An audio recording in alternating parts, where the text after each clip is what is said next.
Shalom. Okay, so I'm sitting here at my house, my off day, well, one of my off days, and um, I have been going through something for about a month and a half. I mean, it's been longer than that, but it really just got the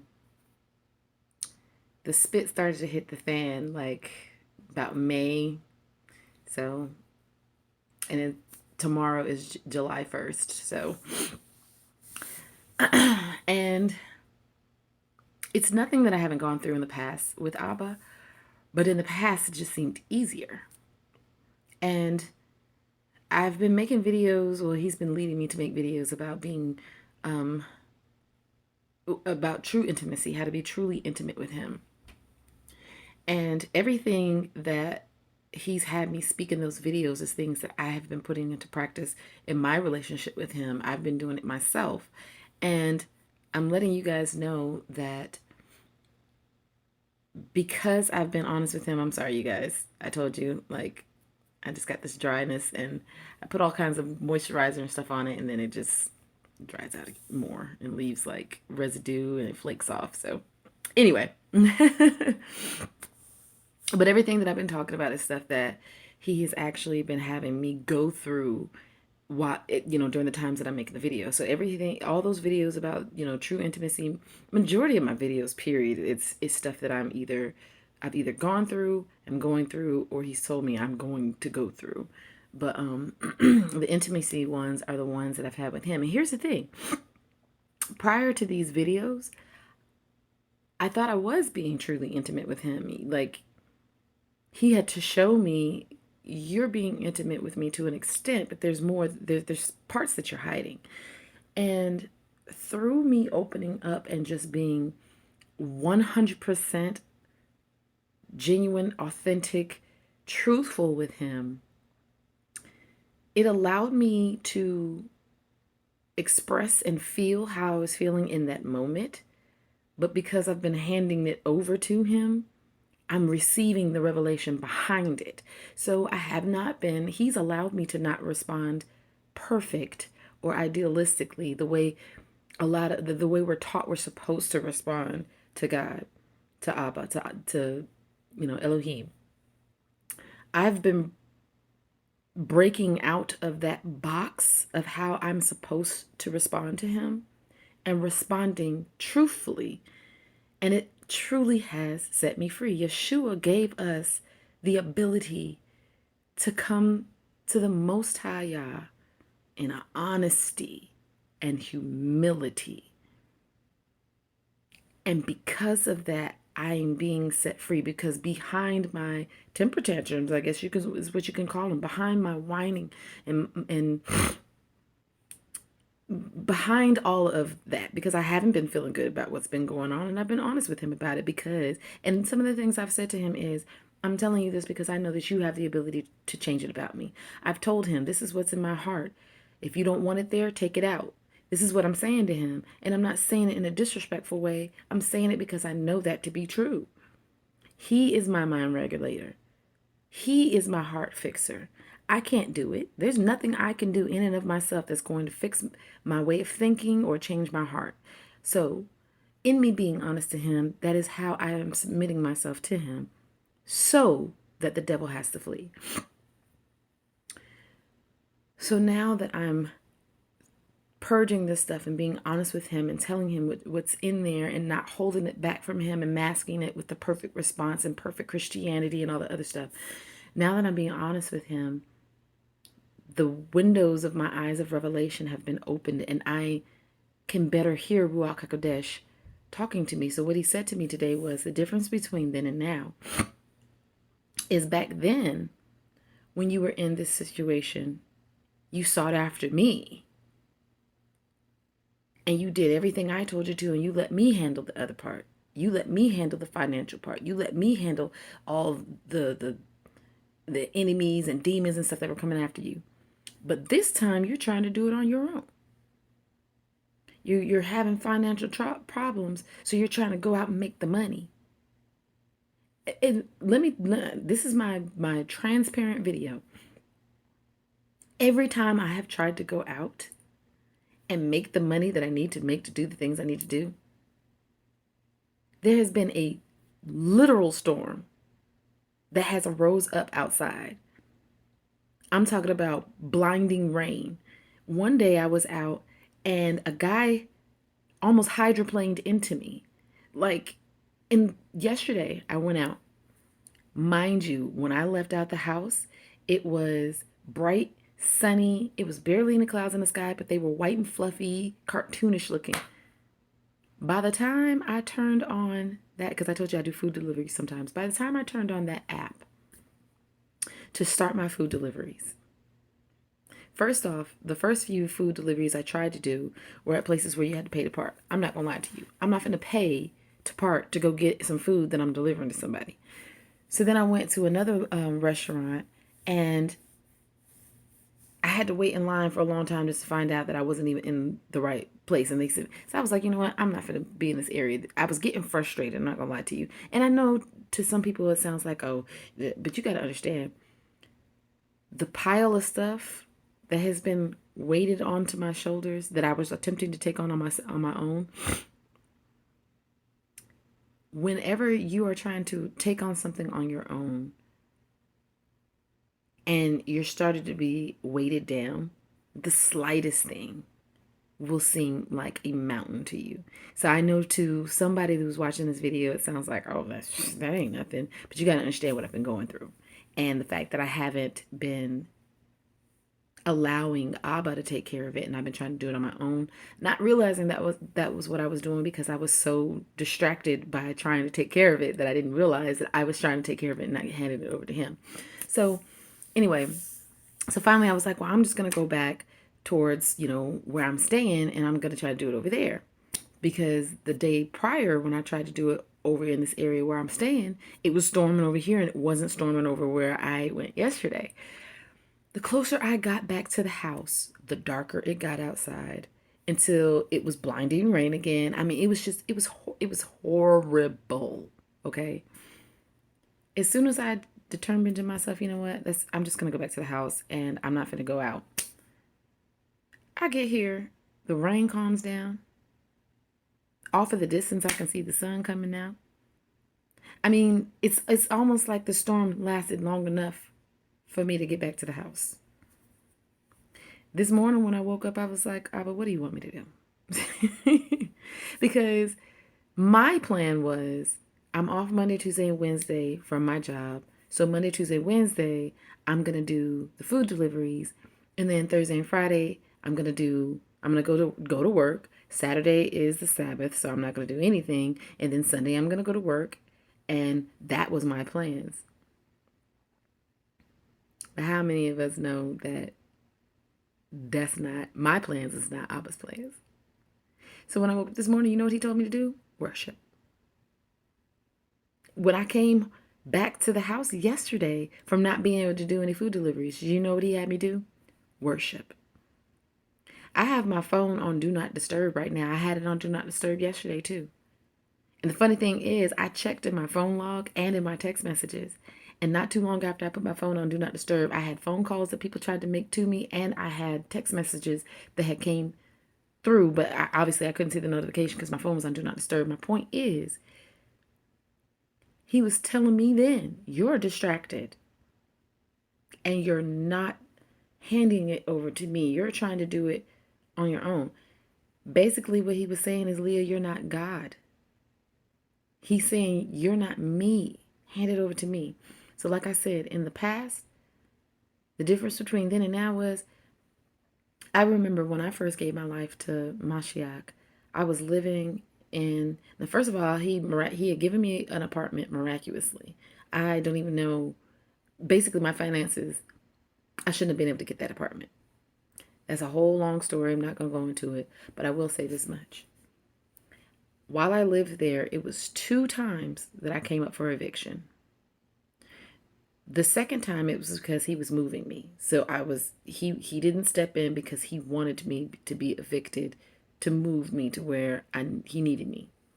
But the first time, he used the threat of eviction to show himself to me. So while I was coming home to the notes on the door. He had me take the notes, put them in an envelope, put them away in a drawer somewhere. During that time, I was on the praise and worship team at my church. Faithfully showed up to rehearsal and to Sunday service. I was also in the choir, same thing. I volunteered with the youth ministry. I was the 3 to 6 year old Bible school teacher. I assisted with new membership orientation. I'm trying to tell you, like, then there was this organization that was literally like, by public transportation, it took me almost 2 hours to get there. And this is a volunteer. I volunteered to be their receptionist because they couldn't pay me. But Abba told me to do it. So in the midst of all this, I'm faithfully serving at the church that I'm attending. I'm faithfully serving at this organization. I was going to school at the time too, where I was a work study. I wasn't making enough money to pay the bills, but I was a work study. I, at one point in time, no, because by this time I had graduated from college and I couldn't find a job. That's what it was. So I'm faithfully putting in applications, but I'm getting hit with brick walls, brick wall after brick wall after brick wall. So I'm going through all of this. Can't find a job. So basically, he's not allowing me to take care of it. And I think I gave this testimony in another video. After everything was said and done, the apartment complex was who wound up taking care of my debt. The apartment complex that I owed the debt to was the one that wound up taking care of the debt. And I'm not going to lie to you. At no point in time during that time do I ever remember worrying about anything. The level of faith that I had back then was, you know what, this is what you told me to do. You take care of this. And I left it in his hands. This time, it's been difficult, but I said in another video, it's because he's removing that soul tie. So I want to believe that part of the soul tie that I allowed into myself was doubt. That person had a lot of doubt, and that doubt seeped into me because I've never doubted God the way I have been doubting him in this season of my life. And the thing is, I have no reason to doubt him. The things that I've been through with him, some of which I have talked about in my previous videos, I have no reason to doubt him. But I told you I'm seeing things in me that I've never seen before, which lets me know that this is not something that originated in me. This is something I allowed in through that ungodly soul tie. So yeah, I just want to encourage you, if you're going through something right now, especially financially, the way out of your financial trouble isn't to hustle and grind and wake up every morning to get the bag. Your way out of your financial trouble is to ask Abba what he wants you to do and do that. And let him handle everything else. That's what it means to be Jehovah Jireh. None of us are God. But a lot of us are trying to take on his responsibility. Our responsibility is to worship and obey, which obedience is a form of worship. But our responsibility is to obey. Nothing more, nothing less. If you know that you have rent coming up and you have $0 in your bank account, it is not your job to go out and try to figure out how you're going to pay this rent. It's your job to worship Abba and let him do the rest. Let him lead and instruct you on what he wants you to do while he handles the rest. And it might be that he tells you to go out and, go in this area and do this, and he allows you to make the money for it. But it might be that he tells you to go out and minister to this person. Or say you're in that same situation and you only got $10 in your bank account. And he tells you to take that $10 and give it to this person on the corner over here. It's not your job to take care of his business. It's your job to obey what he tells you to obey. It's my job to obey what he tells you to obey. And I know the world will teach us, oh, that's being lazy. The world tells you these things because the world system is not of God.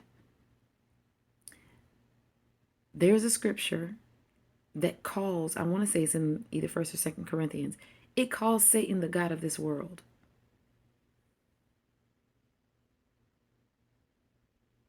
The God of this world. You got to remember the world is at enmity with God. You know why? Because Satan is the God of this world. He's not the God of all. But he controls this physical realm. And I use control very lightly because we know Abba has sovereignty over everything. So whatever Satan's allowed to do, he's allowed to do because God allows him to do it. So let's get that 100% straight. But what I am saying is the world system wants you to be your own God. Got to remember, that's what Satan wanted. He wanted to be equal to God. So through his worldly system, he teaches us to get up every morning, to grab the bag, go get the bag, go make this money, do it on your own. You can do it. But how many of us know the rules of Abba Yah's kingdom are not the rules of this worldly kingdom? A lot of times, the rules of his kingdom appear to be opposite of the rules of this earthly, worldly kingdom.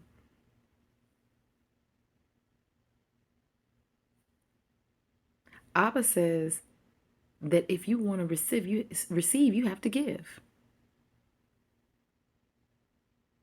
If you want to be exalted, you have to be humbled. Wow. Okay. That's not what the world says. The world says if you want to be exalted, you got to go out and put your name out there and market yourself and build your brand. Which all of that, you know what all of that is doing? All of that is self-elevating yourself. But Abba says, humble yourself before me. Because he who humbles himself will be exalted, but he who exalts himself will be humbled.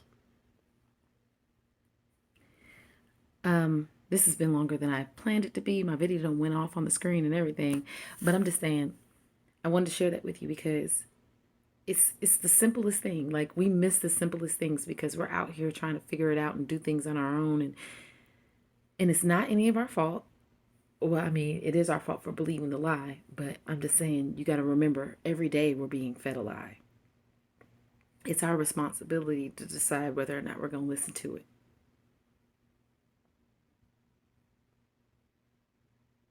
So this journey, this healing that I'm on, because this is healing me, this healing that I'm on, it's not even teaching me, it's reminding me to not believe that lie. Now I am being taught, let me recant that. I am being taught because I thought that I was at a level of intimacy with Abba from my previous experiences with him.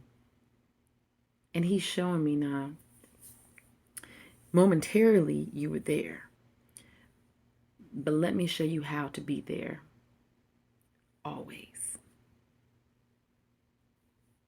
This, what he's doing right now, hurts. It's hard, it hurts, it sucks. However, it's solid and lasting. He's showing me how to stand regardless of the circumstances. Circumstances were hard then,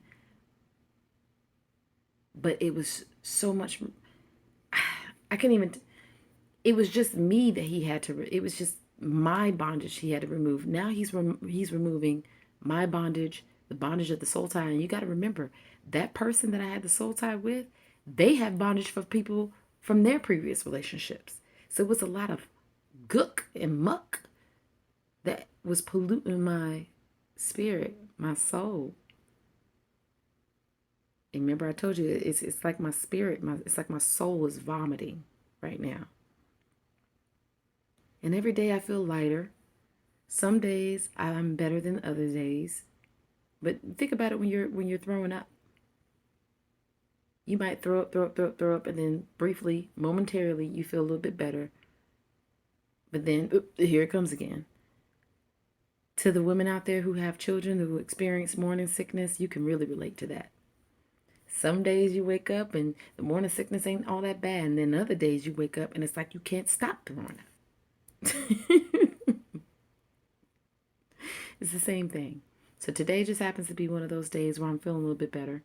And all the time that all this stuff was going on and I was getting frustrated, and I'm calling on because I was given 3 people in this season that I can really call on: my mom, my dad, my younger brother. And I am very grateful for them. All the time I'm calling them and they're listening to this spiritual vomit coming out of me. I hear Ruach HaKodesh saying, let go.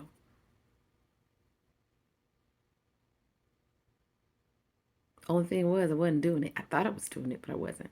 I'm babbling. I'm gonna go back to watching my videos, but I just wanted to let you guys know. Do what he tells you to. Don't seek money to fix your financial situation. Seek Abba and his will, and he'll take care of everything else. And that's biblical. Read Matthew chapter 6. He talks about that. Seek first his kingdom and his righteousness, and everything else be added unto you. Okay? All right, let me go before this thing cuts off. All right. Shalom.